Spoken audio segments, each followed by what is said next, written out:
Hi, everybody. Welcome back to a very special edition of YBA Today Tonight. Jimmy Young in the host chair this evening. I don't know if any of the kids from YBA are actually watching this or not, but perhaps we might show them how important it is to make eye contact with that camper. Joining us in studio is Billy Smoller, a third generation, fourth generation yes. Bowercrest kid, because great-grandpa? Great-grandfather was on the board of directors. He was the vice president. And who's your dad? Who's my dad? Who's your daddy? Yeah, everyone knows. Everyone knows Bibbs. My dad is the president of the board of directors. He was there for 13 years himself, and I forever will be Bibbs's kid, the father-son combination. Not such a bad thing. No, I suppose it could be a lot worse. He's a great guy, and I'll tell you, in his day, he was quite an athlete. Yes, he was. Well, he just got his knee replaced. So yeah, he just got his knee replaced. Yeah, so he's going to get back out on the court, and he'll show you. All right. He's in terrific shape. Yeah, I can't say that. Sorry, I have can't metal say parts. that. And I'm going back on the DL, I think, or something. But talk about, you've heard, well, maybe you didn't, the camping experience. Yep. Since you're the youngest one in the room, okay, we can say that, Yeah, right? yeah, sure. What did camp mean to you? It's a good question. I see. Once in a while, I get No, you pulled that one out. That was good. Without listening to what you talked about before, I don't want to repeat anything. But camp, to me, all of my closest friends are from camp. I just got married about 6 or 7 months ago, and all except for my wife's brother, all 7 other people in my wedding party were from camp. In one way, shape, or form. And you should. It was like a camp reunion there. Robbie was there. It was. We were this close to singing the alma mater. Remember. And we have that on tape too, so we can prove that. But we were this close to singing the camp alma mater. I don't think my wife would have liked that too much. But look, camp to me. Whatever you say, dear. Yeah, exactly. I'm learning very quickly. Camp to me was fantastic. I mean, I started when I was 9 years old. And I went until that summer after I graduated from college. I was there for 14 summers.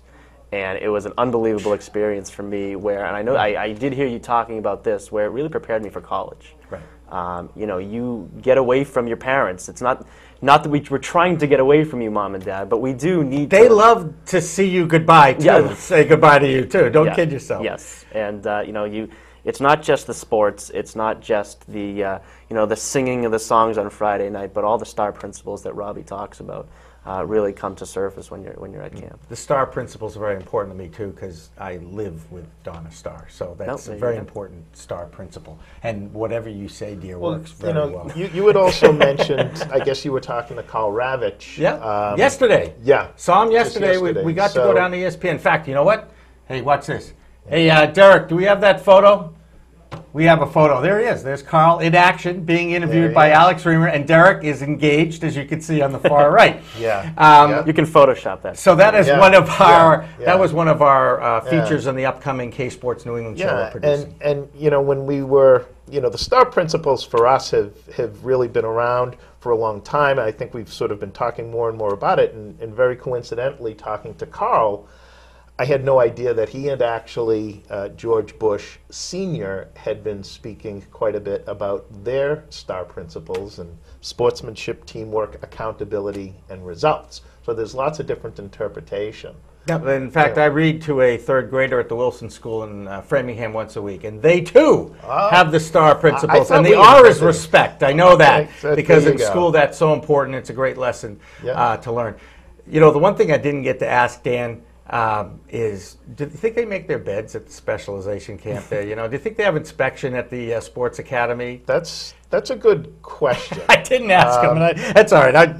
I let it go. I would say that they definitely do. In fact, I'm sure being a competitive spirit, I'm sure that inspection and all these things probably play a pretty important part of camp life there as well. There's going to be a very special new addition at Camp Bowercrest. Billy Lerman got to talk about all the impressive things that they've done. Yeah. You guys are building a pool. Oh, Project Splash. Yeah. It is. It's unbelievable. It's a big pool. It is massive. Yeah. It is massive. It is a competition pool. It now occupies what in Bowercrest language was the Sea Diamond, and it was once the track. The support of families, the board, fellow alums, it's just unbelievable what we've raised to make Project Splash happen. Certainly a special thanks to, I think what's kind of funny is, the Siegel family, and we're probably going to be calling it the Siegel Aquatics Center. Ah, that's terrific. I was wondering if there was a major one in there. That's great, though. And we are so, so proud of that. And it really shows. It's funny with, Dan Duquette having been here, oftentimes when I tour the camp, I kind of refer to Bowercrest as kind of the Fenway Park of Jewish camps. And there are some idiosyncrasies when you walk through camp. It's like, why does that pole not have a light on it and such? and then you look at us as sort of this little engine that could. Yeah. And here, you see this pool, you see the kinds of philanthropy that comes forward to put us where we are today. So thanks, yeah. That's a great thing. Yeah. And I look forward to hopefully getting up there this summer. We're going to do something special. We really want to do a Friday night sports talk show. I just think that would be a perfect thing to kind of get the guys to sit around. We can even spin a little Jewishness in there, sit around and talk sports around a campfire. It's we're at no loss for talking sports at camp. I can't claim credit for being necessarily all the time one of those. Yeah, I understand. Jonathan Bell does pretty well for himself. Crespo does great. I'll tell you, Carl, sort of being the front guy for our video and doing lots of things to help us out. I think that he's definitely inspired. You've got Carl Ravitch, you've got Mike Reese.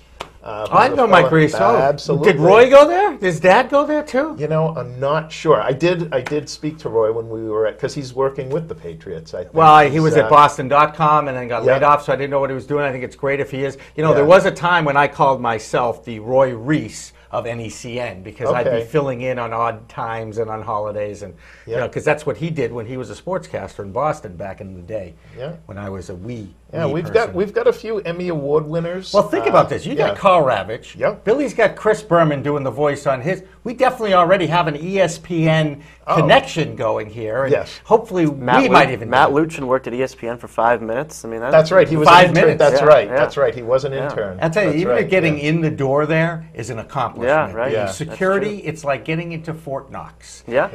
And Bristol it is ESPN. That's right. It's a campus unto all those itself. Satellite. I was there. Brock Lesnar was there. I saw Mort. I saw Trent Dilfer. Carl was great about the interview. We interviewed Sage Steele as well. Really an amazing experience. And again, hopefully the beginning of a beautiful friendship with my friends down in Bristol. Wink, wink. That's all I'll say at this point. Yeah, no, I mean, I think, what you've done for us at Bowercrest is, you talk about, I don't want to harp on star, but achievement. We built the TV studio at camp. Everything that we do has to point to one of those primary facets. You come in and, one of the big things about camp is kind of taking a risk. Doing something that you haven't done before or something that you wouldn't have attempted to do the other 10 months out of the year. And all of a sudden, you put a young man, in front of a microphone, in front of a camera. They sort of dream about doing something like that.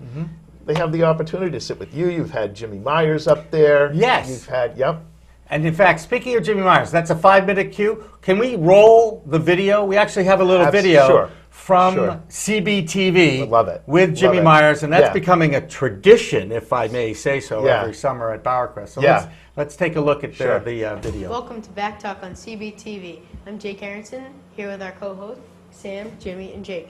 Today our topic is lacrosse versus basketball. Sam, what's your opinion? Well, I believe that they're both two great sports, but I will favor basketball a little more. One, because it's more intense and it's more fun to watch because more people score, and when more people score, it draws my attention to the TV more. And Jimmy, do you want to? Interesting, because I like both sports.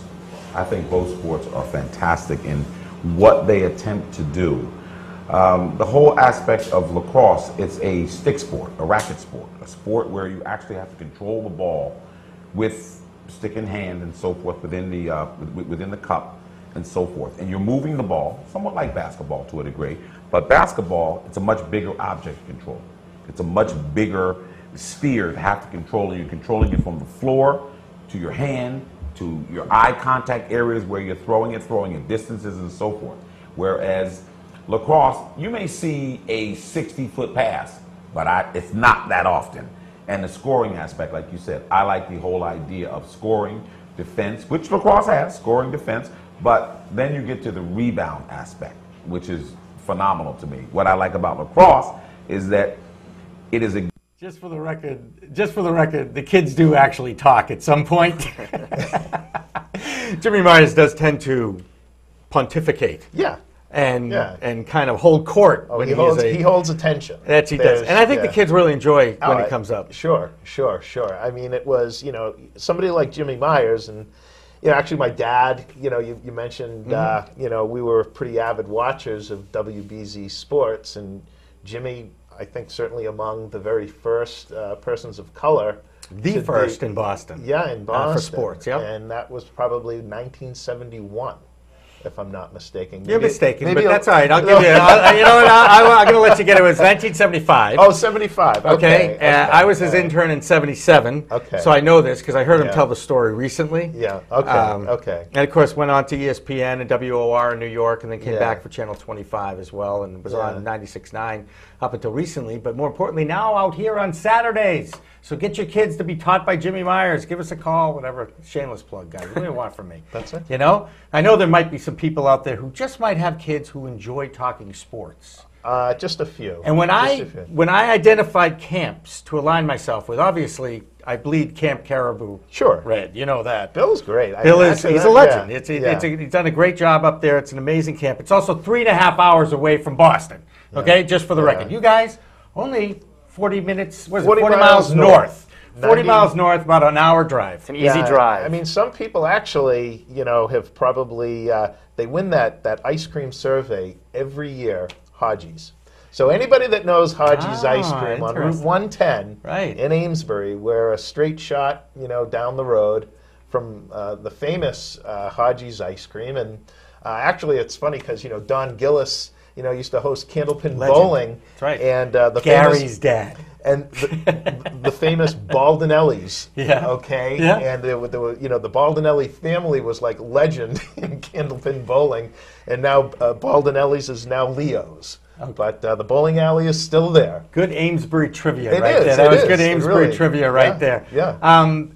You must have good numbers. The pool has got to help you. Are you excited? I mean, it's now April. You know it's going to be June before you know it. Yeah, I mean, the enrollments for this year, right now, we're tracking just new camper enrollment alone is about 30% ahead of where we've been even in our peak enrollment year. Mm-hmm. And, the pool...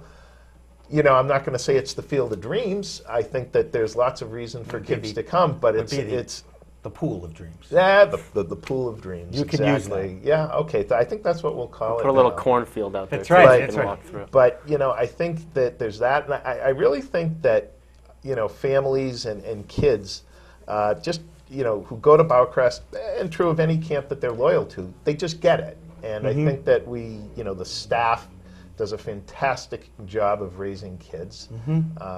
And I think that, we're going to be looking at, Billy, what do you think, 5 generations pretty soon? Oh, my God, he just got married. Leave him alone. You have no idea how often I hear that question. In some way, shape, or form. Hey, guys, we're going to wrap this up, but I hope you enjoyed your time. We're going to edit this up. We'll make it available. We'll link it out. We'll tell the world about what a great experience camping is in New England. So for Bill Lerman from Camp Caribou, Rob Brockman and Billy Smoller here from Camp Bowercrest, Dan Duquette from the Sports Academy, and Derek and Zach and Ashley who helped produce this thing out there. And, of course, never forget to thank Barbara Goodman. That'll do it for YBA Today. For everybody here, I'm Jimmy Young. Have a good one.